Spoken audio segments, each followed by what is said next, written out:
Apakah rancangan undang-undang tentang penetapan peraturan pemerintah pengganti undang-undang Perpu nomor 2 tahun 2022 tentang Cipta Kerja menjadi undang-undang dapat disetujui untuk disahkan menjadi undang-undang?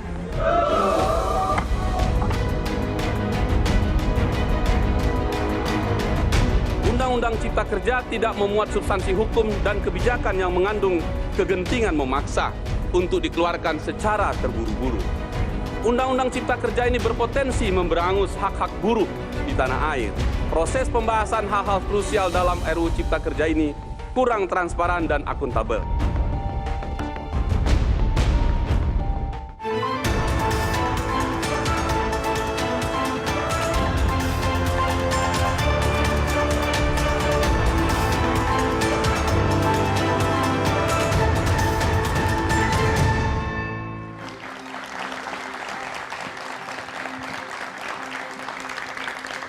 Selamat malam saudara, DPR akhirnya mengesahkan peraturan pemerintah pengganti undang-undang Perpu Cipta Kerja menjadi Undang-Undang Cipta Kerja. Pengesahan dilakukan di tengah gelombang penolakan dari berbagai kalangan. Pasalnya, belait ini dianggap hanya mengedepankan kepentingan pengusaha dan mengorbankan tenaga kerja.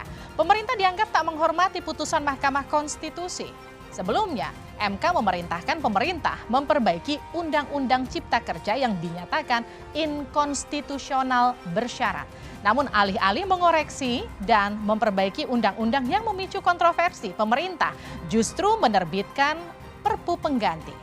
Kita bahas bersama dengan sejumlah narasumber yang sudah hadir di studio Dua Arah. Saleh Partaunan Daulay, anggota DPR RI fraksi PAN, selamat malam. Assalamualaikum. Waalaikumsalam. Kita juga akan sapa Ade Irfan Pulungan, tenaga ahli utama kantor staf presiden. Selamat malam. Selamat malam. Assalamualaikum warahmatullahi wabarakatuh. Waalaikumsalam. Selanjutnya ada Nining Elitos, aktivis buruh. Selamat malam Mbak Nining. Selamat malam. Dan juga Mardani Alisera, anggota DPR RI fraksi PKS. Selamat malam Bang Mardani. Malam Livi. Dan juga tentunya studio Dua Arah semakin meriah dengan kehadiran teman-teman mahasiswa dari Universitas Trisakti, UPN Veteran Jakarta, Universitas Negeri Jakarta, Universitas Budi Luhur, UIN Syarif Hidayatullah Jakarta. Saudara, inilah Dua Arah, Perpu Ciptaker pemerintah kali putusan MK. Saya Liviana Charlisa.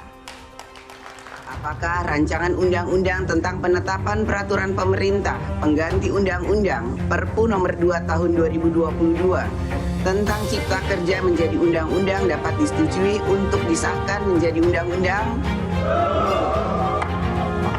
Aduh, polemik Undang-Undang Cipta Kerja belum usai. Pemerintah mengesahkan Perpu Cipta Kerja menjadi undang-undang pada 21 Maret 2023. Gelombang demonstrasi penolakan demi penolakan terhadap Undang-Undang Cipta Kerja semakin deras mengalir. Seperti yang terjadi di Jakarta dan di Lampung. Di Jakarta, mahasiswa rame-rame mendesak menemui Ketua DPR untuk segera mencabut Undang-Undang Cipta Kerja yang dianggap inkonstitusional.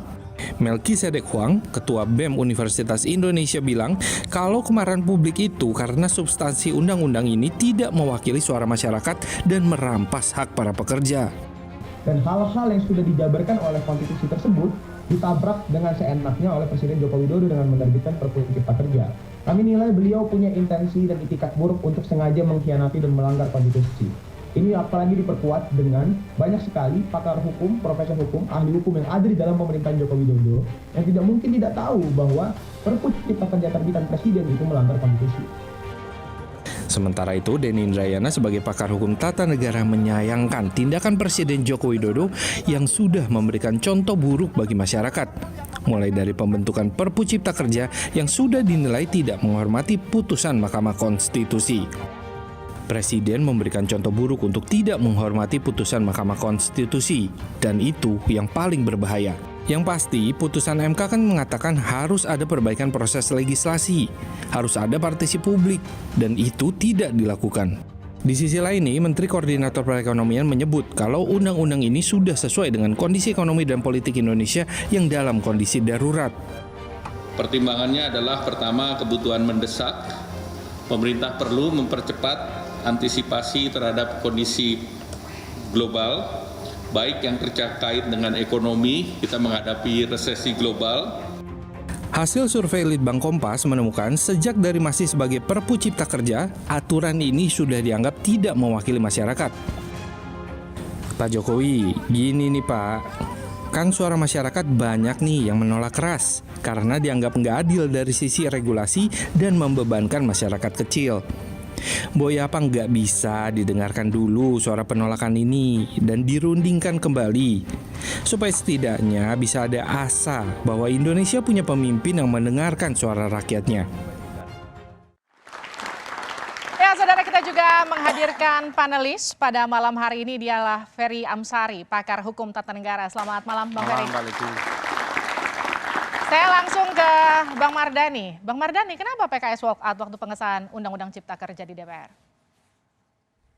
Jelas nih, Livi. Yang pertama, isinya dari awal PKS menolak. Karena teman-teman buruh, kasihan sekali, namanya Undang-Undang Cipta Kerja sebelum dinyatakan inkonstitusional bersyarat oleh MK. Tapi kalau dilihat isinya, PKS memandang tidak berpihak kepada tenaga kerja. Justru sangat berat berpihak kepada pemilik kapital. Yang kedua, nanti kalau kita cermati, pasal-pasal tentang perlindungan kepada lingkungan hidup punya catatan. Kalau di PKS, kita melihat khusus untuk bab tentang kehalalan, dengan waktu 3 hari sangat-sangat berbahaya karena Mahkamah MUI inginnya 30 hari, makanya PKS menolak. RUU undang-undangnya ditolak, mestinya kalau ikut MK bentuknya bukan Perpu. Kasih waktu 2 tahun loh. Mestinya bentuknya itu adalah revisi Undang-Undang Cipta Kerja. Tapi ujuk-ujuk keluar Perpu. Karena itu tolak undang-undangnya dan tolak Perpunya PKS. Saya ke Bang Saleh. Bang Saleh, kalau PKS dari awal menolak karena merasa Perpu Cipta Kerja yang kemudian jadi Undang-Undang Cipta Kerja ini tidak pro terhadap para tenaga kerja Indonesia, apa yang kemudian dilihat oleh fraksi PAN? Ya, pertama ya gini, perlu dijelaskan juga ke publik bahwa proses pembahasan Undang-Undang Cipta Kerja yang awal dulu dengan yang Perpu ini berbeda. Kalau yang awal dulu itu jelas bahwa fraksi PAN itu membuat 10 catatan penting ketika kita ingin mensahkan ya pada waktu itu terkait dengan Undang-Undang Cipta Kerja itu. Yang 10 catatan itu adalah bagian dari akomodasi kami dari perjuangan teman-teman buruh dan juga para pekerja. Dan ya tentu aspek-aspek lain di dalam undang-undang itu. Nah sekarang ketika dia sudah dimasukkan ke dalam proses hukum di Mahkamah Konstitusi, lalu Mahkamah Konstitusi memberikan catatan yang disebut dengan inkonstitusional bersyarat, lalu kemudian pemerintah menjawab dengan Perpu, itu berbeda kita nanggapinya. Kenapa? Karena ketika Perpu itu dikirim ke DPR, itu DPR itu hanya bisa melakukan 2 hal. Pertama, menerima atau menolak. Kenapa tidak ditolak kalau memang belum beres? Kalau misalnya dia ditolak, maka tentu ini akan kembali lagi undang-undang ini ke pihak pemerintah dan itu tidak bisa diajukan lagi pada proses berikutnya.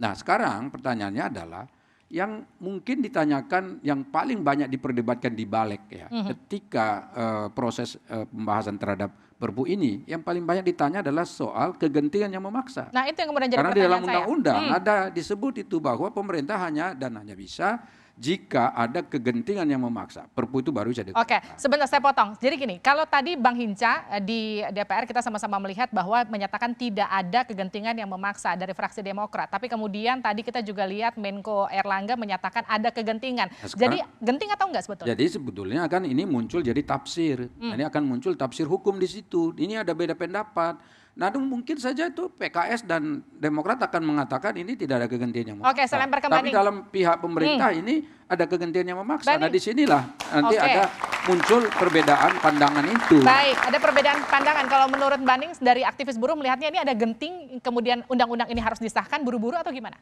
Sebelum saya menjawab ini genting atau tidak, pertama kami menyampaikan bahwa pemerintah termasuk wakil-wakil rakyat hari ini tidak lagi memiliki empati terhadap rakyat mayoritas. Kenapa begitu?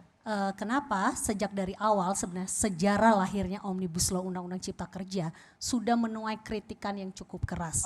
Di mana sudah cacat hukum gitu ya, terus kemudian tidak melibatkan partisipasi publik ketika sudah diketok palu oleh DPR pada saat itu bersama diketok palu oleh DPR, kemudian karena masih banyak mendapatkan penolakan dari berbagai macam kelompok rakyat, pemerintah mendorong agar melalui MK gitu ya, judicial review. Ketika sudah dilakukan proses itu, Mahkamah Konstitusi sudah memutuskan bahwa Omnibus Law Undang-Undang Cipta Kerja adalah inkonstitusional bersyarat. Di sana harus diperbaiki dalam waktu 2 tahun. Dia tidak melibatkan partisipasi publik. Seharusnya itu yang diperbaiki. Tapi yang dilakukan oleh DPR adalah justru merevisi Undang-Undang P3. Nah setelah itu ketika masih mendapatkan penolakan karena memang undang-undangnya ini selain membangkang dan kemudian melakukan pembangkangan terhadap konstitusi dan juga tidak ada hal-hal yang genting. Karena kenapa? Pada saat itu mayoritas rakyat masih melakukan penolakan terhadap undang-undang. Tidak ada hal-hal yang genting. Saya ke dengan dalih dengan dalih yang mendesak. Apa yang mendesak? Tidak ada hal yang mendesak di sana. Gitu. Saya ke Bang Ade. Ini jadi artinya ini siasat pemerintah untuk mengakal-akali putusan MK, Bang Ade? Ya, tentu cara pandang pemerintah dengan melihat secara keseluruhan untuk kepentingan bangsa, negara, dan rakyat ini pasti berbeda dengan cara pandang apakah itu teman-teman di Serikat Pekerja, apakah itu teman-teman di partai politik, Bang Mardhani dan teman-temannya, dan sekelompok-sekelompok orang lain. Pasti yang penting adalah pemerintah punya kewajiban untuk melindungi segenap bangsanya. Dan pemerintah tidak ingin adanya kesengsaraan bagi sebagian rakyat. Makanya inisiatif yang harus diambil secara cepat dan tepat itu dengan memberlakukan sebuah regulasi atau peraturan supaya di mana kita melihat situasi-situasi global yang sampai saat ini tidak pastian itu bisa kita respon dan bisa kita ikuti perkembangan-perkembangan itu. Maka dari itu tadi saya katakan cara pandang pemerintah pasti berbeda, pasti banyak tafsiran dengan melihat makna atau arti dari kegentingan yang memaksa itu. Nah, pemerintah secara literek mungkin dikatakan kegentingan itu ketika misalnya dalam kasat mata, oh ini ada kegentingan, apakah itu dalam keadaan darurat ataupun yang lainnya, itu mungkin bisa kita samakan perspektifnya. Tapi dalam kondisi melihat secara global, ini nggak bisa kita menafsirkan secara personal. Hari ini memang dipastikan ekonomi global kita hari ini itu dalam ketidakpastian. Mungkin Bang Ali Mardhani tahu data-data yang dia simpan atau dia ketahui. Tapi mungkin bisa saja kan dia tidak enak hati menyampaikan sesungguhnya kondisi real yang ada di dunia ini. Karena keadilan sosial itu nggak ada. Kalau bicara melindungi seluruh tumpah darah, kami bagian rakyat itu yang tadi saya katakan, tidak hanya kepada kaum buruh, lingkungan dan yang lain. Cara pandang pemerintah melihat situasi-situasi global pasti sangat berbeda dengan cara pandang teman-teman Serikat Pekerja. Karena tentunya data-data atau informasi yang didapatkan oleh pemerintah itu akan lebih akurat dari informasi atau perkembangan dari teman-teman. Saya malah melihatnya berbeda. Karena pertumbuhan ekonomi kita tetap 5%. Inflasi kita tetap kan tadi saya bilang adalah Pak ini Jokowi, krisis ekonomi global. Ekonomi Indonesia tidak terkoneksi secara kuat dengan ekonomi global karena kita bukan negara pengekspor. Ketika COVID selesai, kita cepat melesat. Karena apa? Kita tidak merupakan ekonomi yang digerakkan oleh ekspor. Ekonomi kita kebanyakan karena konsumsi rumah tangga. Sehingga tidak ada kegentingan yang memaksa ekonomi Indonesia tidak terikat dari ekonomi global. Apakah kita bisa berdiri sendiri tidak membutuhkan negara-negara lain dalam berinteraksi terhadap perekonomian yang ada? Itu pertanyaan yang mendasar. Kita butuh, tetapi derajatnya sangat berbeda. Ketika Singapura, ketika Nederland, mereka memang sangat terkoneksi. Apa yang ada di global akan langsung berefek di kita. Lagi-lagi kita bukan negara pengekspor sampai saat ini, sehingga ekonomi dalam negeri kita tidak genting-genting amat, tidak jadi dasar untuk keluar perpu. Bang Ferry, betul nggak sih suasananya sebetulnya nggak genting-genting amat sampai kemudian harus keluar perpu dan harus buru-buru disahkan jadi undang-undang? Tapi dibahasnya usai jeda di Duara.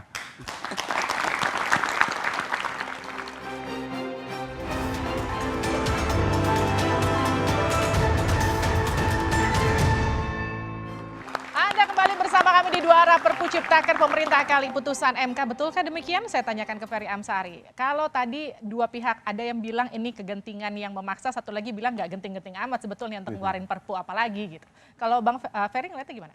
Ya semuanya kan sudah ada di dalam Undang-Undang Dasar, Undang-Undang dan putusan MK ya.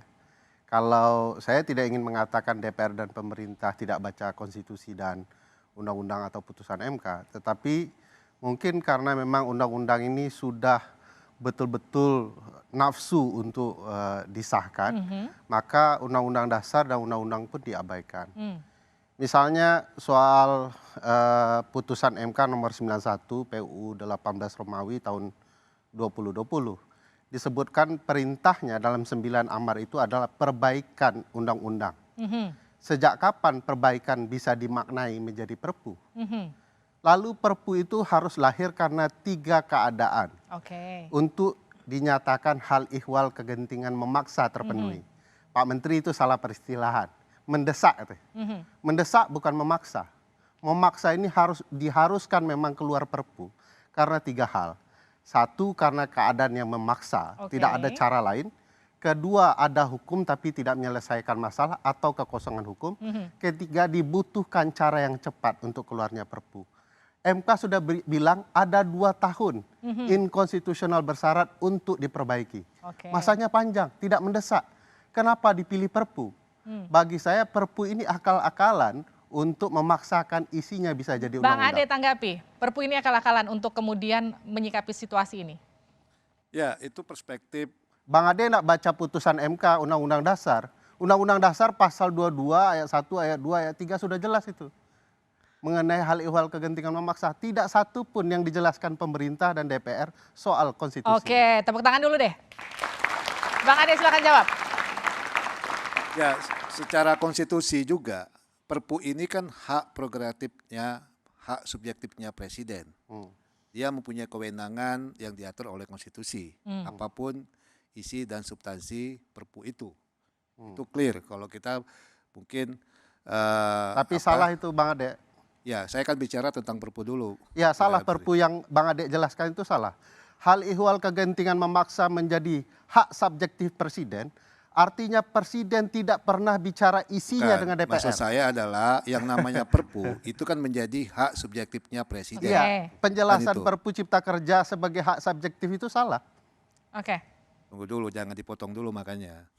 Ini udah Amsari ini, Ferry ini suka motong-motong ini. Ya. Jadi, pemerintah suka memotong hak publik. Mana kan? Ya, kalau keliru ya harus diluruskan lah. Gak boleh begitu. Ini bulan Ramadan ini. Coba kita berbaik sangka, ya kan, supaya besar kita pahala kita ini. Iya. Gitu. Kan tapi faktanya kan. Ayo dilanjut dong, dilanjut. Jangan lupa. Amin. Ya, tadi saya katakan memang pasti banyak perbedaan perspektif, perbedaan tafsiran. Memaknai 3 syarat atau prasyarat yang menjadi ketentuan dikeluarkannya perpu. Ya. Tidak tafsir itu putusan MK nomor 138 PUU 7 Romawi tahun 2009. Baik, dilanjut. Kan tadi kan yang diperdebatkan itulah kegentingan memaksa. Iya, tidak tafsir itu putusan MK. Ya, tunggu dulu makanya ini jadi.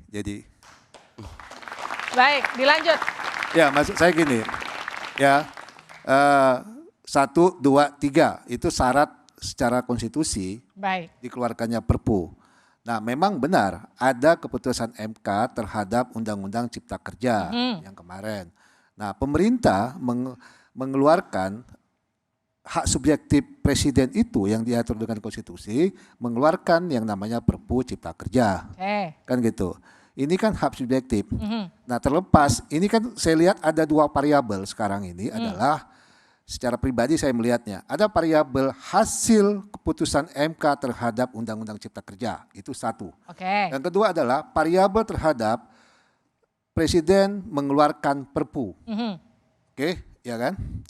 Nah, Perpu ini tadi saya katakan adalah menjadi hak subjektifnya presiden. Terlepas itu mau dibenturkan atau ditindaklanjutin atau dihadap-hadapkan, apakah hasil putusan MK itu merupakan dari bagian dari Perpu, kan perdebatan lain. Ya kan? Sebenarnya gitu, Silakan. kalau bicara tentang persoalan jadi Perpu ini memang, maka tadi saya bilang ini kan cara harus pandang diperbaiki. presiden atau Artinya pemerintah presiden dan melihat DPR itu melihat melakukan secara pembangkangan keseluruhan terhadap tentang konstitusi. Tidak situasi patuh terhadap aturan perekonomian. hukum sendiri gitu loh Pak Ade. Kenapa? Di mana pemerintah, presiden itu kan melakukan pembangkangan terhadap konstitusi. Kenapa? Mahkamah Konstitusi itu adalah lembaga negara yang dimandatkan Undang-Undang Dasar sebagai lembaga peradilan untuk membuat satu keputusan hukum ketika ada gugatan rakyat. Gugatan rakyat itu kemudian diputuskan Kan tadi saya bilang inkonstitusional ini ada dan dua dia harus variabel. diperbaiki dalam Bang 2 Mardhani tahun, menambahkan, tapi tidak diperbaiki kan gitu. Yang ada adalah memaksa omnibus law Memang itu tetap berlaku sebenarnya. saya Ini sudah terendus, memandang ugal-ugalan. globalnya Pak Jokowi, pemerintahan Pak Jokowi itu ingin cepat. Tidak salah, tapi jangan sampai melanggar. Karena Memangkas hak rakyat pola omnibus law selama ini tidak dikenal. Ada 4 klaster kan, Saleh pasti tahu kan. Mulai dari pajak, omnibus law yang cipta kerja, kemudian IKN, satu lagi kesehatan. Itu niatnya ingin merapihkan. Pabilitasnya hukum kita, tetapi catatan besarnya semua harus sesuai prosedur dan yang paling utama betul-betul ditujukan untuk rakyat. Saya lempar ke gitu. Bang Saleh. Ingin cepat tapi melanggar, itu kalau kata PKS, Bang Mardhani. Bang Saleh? Tadi sebetulnya begini, saya mulai dari Bang Ferry ya. Bang Ferry kan punya tafsir sendiri. Saya tidak menyebut tafsir Bang. Undang-Undang Dasar, Undang-Undang tetap aja itu bacaan tafsir pandangan dan Anda putusan lah. enggak, silakan Anda baca putusan MK 138. Dengar dulu dong orang bicara. Ya, makanya Anda kan menuduh saya menafsir. Tapi kan pandangannya seperti itu. Saya mau jelaskan dulu perspektif saya, nanti Anda baru bisa jawab. Ya, makanya enggak apa-apa. Anda bilang saya salah, saya sampaikan bukan saya tafsir. tidak mengatakan salah, pandangan Anda seperti itu. Silakan. Saya tidak mengatakan salah, tapi jangan salahkan juga pandangan orang lain. Maka saya katakan ada 2 perspektif di sini. Kan dari awal saya katakan begitu. Contoh begini. Sebelum Perpu itu dikirim ke DPR atau sebelum ditandatangani presiden, tentu ada proses di dalam internalnya pemerintah. Katakanlah misalnya di sana ada Dirjen AHU misalnya, yang tentu tiap hari menongkrongin soal undang-undang dan aturan perundang-undangan. Kemudian sebentar, belum selesai. Nanti kan ada Kementerian Hukum dan HAM. Dirjen Peraturan Perundang-undangan maksudnya. Ada lagi setelah dari Kementerian Hukum dan HAM, nanti dia kan ada Kementerian Polhukam juga di situ. Dan semua itu tentu pasti sudah diajak oleh presiden untuk bicara. Dan kalau misalnya Pak Ferry sendiri mengatakan perspektifnya seperti itu, dan dia tidak menghargai perspektif yang tadi yang ada di internal pemerintah itu. Dan catat ya bahwa di DPR itu juga kita punya tenaga-tenaga ahli. Semua fraksi punya tenaga ahli. Selain itu di DPR juga ada badan keahlian. Dan semua itu membicarakan soal ini. Dan saya katakan di awal tadi ketika saya bicara, awal pembicaraan soal Perpu ini di DPR itu adalah soal kegentingan yang memaksanya. Itu yang dilihat oleh partai-partai. Bang Saleh, mulai sekarang dari situ, kalau soal isinya, kita tidak bicara soal isi lagi. Nggak mungkin DPR masuk pada soal isi-isi yang ada di dalam Perpu. Saya mau minta tanggapan Anda. Sekarang kan gini, penolakannya muncul, nggak cuma dari satu lini, tapi juga dari berbagai lini. Salah satunya BEM UI yang menyatakan bahwa DPR sekarang sudah tidak lagi menjadi rumah rakyat, tapi juga merampas hak-hak rakyat. Apa tanggapan Anda? Nanti dijawab usai jeda di 2 arah.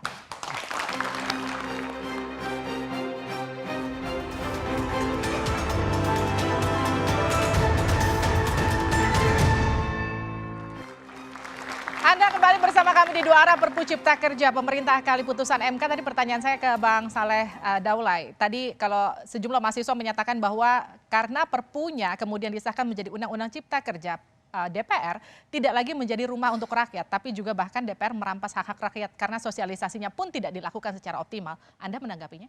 Jadi pertama begini, kita harus membedakan mana yang proses politik dan mana yang proses hukum. Jadi begini, ketika undang-undang ini awalnya dibahas di DPR, maka yang terjadi adalah proses politik. Jadi semua masyarakat boleh datang, boleh memberikan masukan.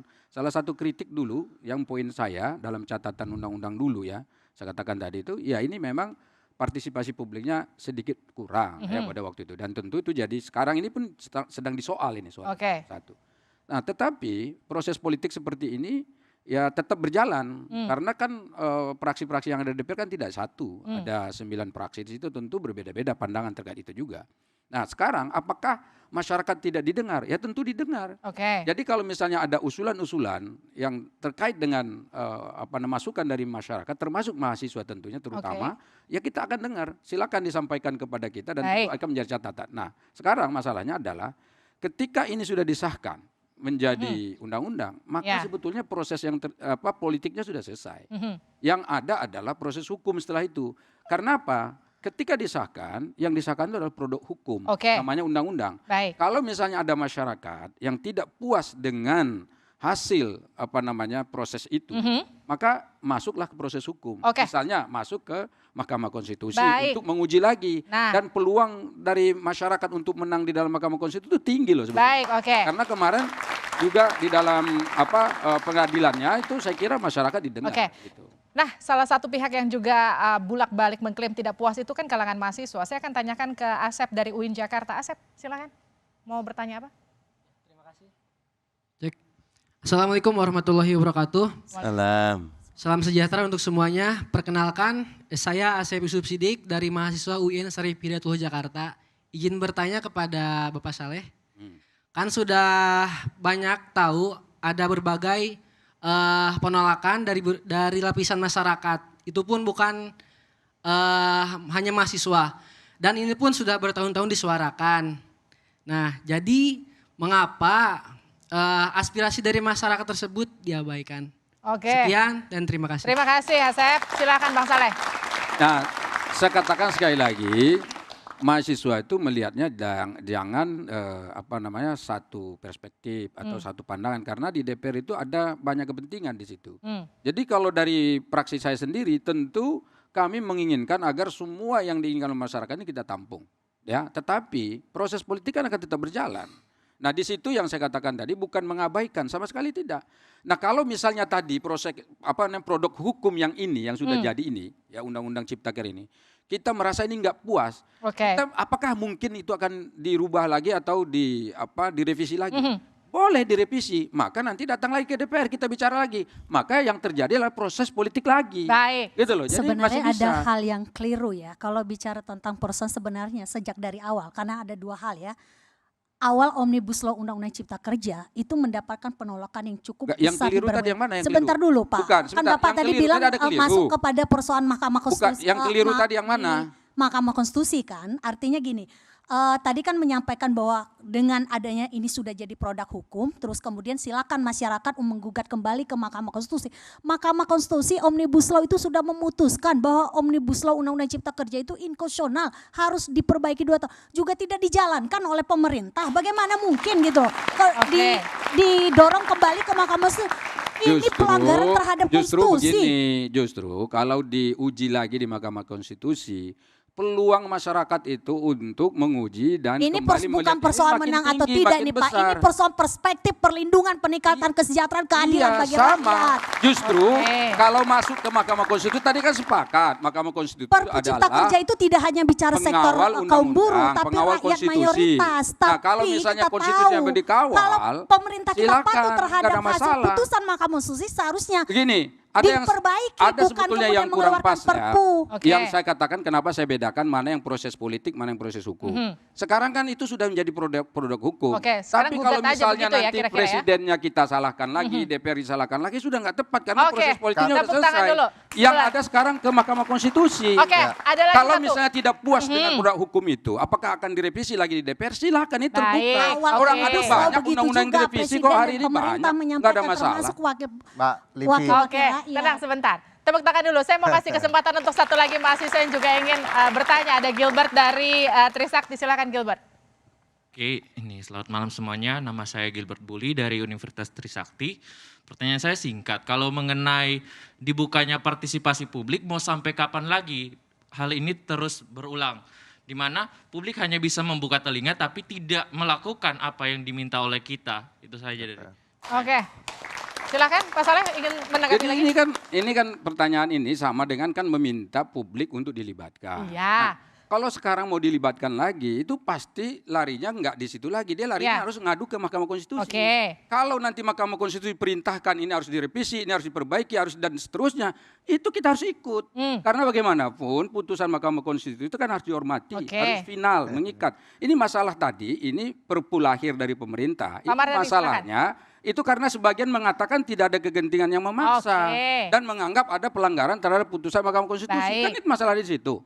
Nah sekarang sudah jadi ini undang-undangnya Pak Mardhani. Ya lalu mau bagaimana? Tentu kita lakukan, kita lihat lagi proses yang mungkin terbuka. Yang ada tersedia. pelajaran yang harus diambil oleh teman-teman semua, kita semua dalam proses perundang-undangan ini.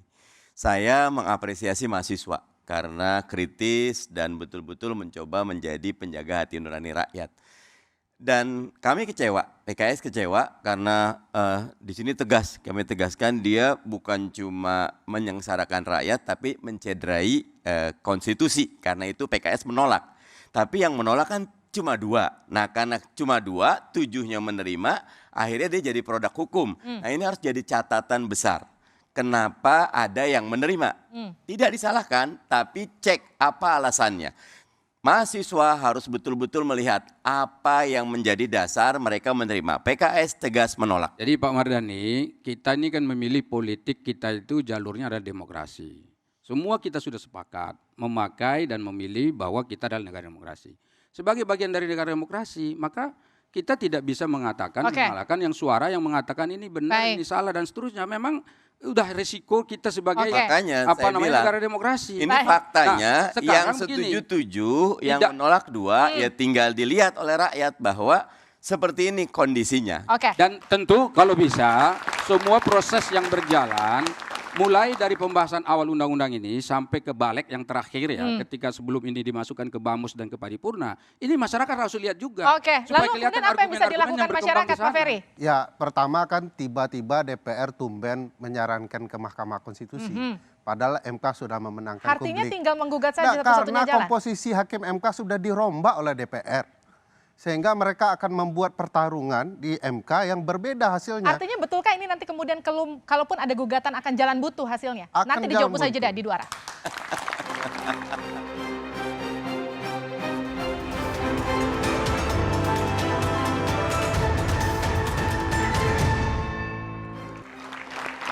Anda kembali bersama kami di 2 arah. Tadi pertanyaan saya langsung ke Ferry Amsari. Apakah kemudian masih ada harapan undang-undang ini tidak berlaku? Ya, kalau secara konstitusional saya nyatakan Perpu ini tidak sah.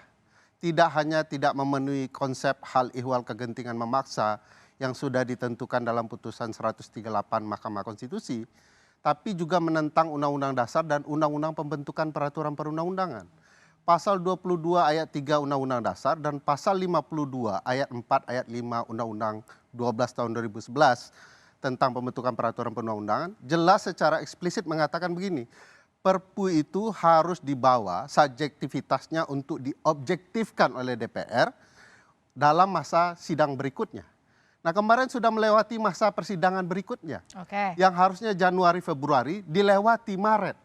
Apa kondisi yang ditentukan undang-undang terhadap hal itu adalah menurut pasal 52 ayat 5 bahwa yang kemudian tidak mendapatkan persetujuan pada masa persidangan berikutnya harus dinyatakan dicabut dan dinyatakan tidak berlaku. Itu tidak dibaca atau tidak dipatuhi oleh DPR. Sehingga menurut saya secara prinsip konstitusional dan undang-undang mestinya Perpu ini sudah dicabut. Nah wajar kalau DPR merasa ayo karena ini sudah dibawa ke ruang hukum, sudah sah jadi undang-undang menurut DPR, maka bawa saja ke MK. Di MK sudah menunggu komposisi yang berbeda dengan hakim sebelumnya yang akan mengabsahkan undang-undang ini. Jadi pergantian Pak Aswanto kemarin untuk kemudian mengesahkan undang-undang Cipta Kerja ini untuk kepentingan yang sedari awal memang melanggar konstitusi dan undang-undang. Pak Mardhani, jadi sudah disiapkan dari awal kalaupun memang nanti ada gugatan ini jalannya buntu? Saya melihat MK tetap sebagai satu lembaga negara. Uda Ferry punya hak untuk melihat personal hakim MK. Tapi saya tetap berharap MK objektif melihat betapa baik ketika Undang-Undang Cipta Kerja dinyatakan inkonstitusional bersyarat, nanti Perpu ini kalau diajukan tetap dinilai sebagai undang-undang yang tidak berpihak kepada rakyat, dibatalkan, dan dengan demikian nanti betul-betul akan diajukan kembali undang-undang yang betul-betul kalau mau cipta kerja, jadikan itu betul-betul menyediakan lapangan pekerjaan bagi rakyat, bagi buruh, bagi semuanya, bukan buat pemilik kapital. Oke, Pak Saleh? Jadi begini, saya melihat Bang Ferry ini sebetulnya agak sedikit terlalu berani saya katakan. Dari 3 tadi elemen institusi negara, mulai dari Presiden, DPR, dan juga terakhir tadi Mahkamah Konstitusi, beliau ragu. Misalnya kayak Presiden mengeluarkan Perpu, kan tidak setuju beliau. DPR ikut mengesahkan menjadi undang-undang, dikritik kan. Kalau dalam konteks itu saya kira nggak mas, tapi begitu ada Mahkamah Konstitusi ragu juga gitu. Bahkan menyebut bahwa ada beberapa hakim MK dan menyebut nama dan seterusnya, saya kira ini menjadikan masyarakat nanti khawatir dan was-was dengan lembaga-lembaga yang ada. Ini tidak baik dalam demokrasi kita. Saya senang dengan Bang Mardhani Alisera ini yang mengatakan dia tetap berharap bahwa Mahkamah Konstitusi akan tegak lurus. Jadi begini, kalau soal Mahkamah Konstitusi ini, kita di partai-partai politik aja, jadi Pak Mardhani tahu kok bahwa sekarang sedang ada pengujian apakah nanti tertutup terbuka sistem pemilu kita. Nggak bisa diatur juga sama partai-partai. Nggak bisa kita intervensi, sejujurnya sekarang kita juga nggak tahu sebagaimana komposisi yang ada di sana seperti apa. Artinya kami saja di DPR itu masih yakin bahwa Mahkamah Konstitusi ini masih betul-betul kita harapkan menjadi katakanlah wasit di dalam mengurus persoalan hukum, undang-undang dasar kita, kemudian juga sengketa antar kelembagaan yang ada di negara kita ini. Jadi saya kira kita jangan terlalu menyalahkan semua yang ada. Nanti kita buntu, nggak mau kemana lagi jalannya. Bang Saleh, gitu loh. bagaimana dengan argumentasi bahwa DPR sedang mengintervensi MK dengan merevisi Undang-Undang MK? Tidak ada. Siapa yang bilang itu? Ini sedang berlangsung revisi Undang-Undang MK. Iya, di tapi saat proses itu dari mana itu politik, informasi yang seperti itu kan jadi nanti informasi yang liar seperti ini malah akan menjadi buruk DPR lagi. Jadi DPR-nya makin disalahkan lagi oleh Tepuk masyarakat. tangan dulu.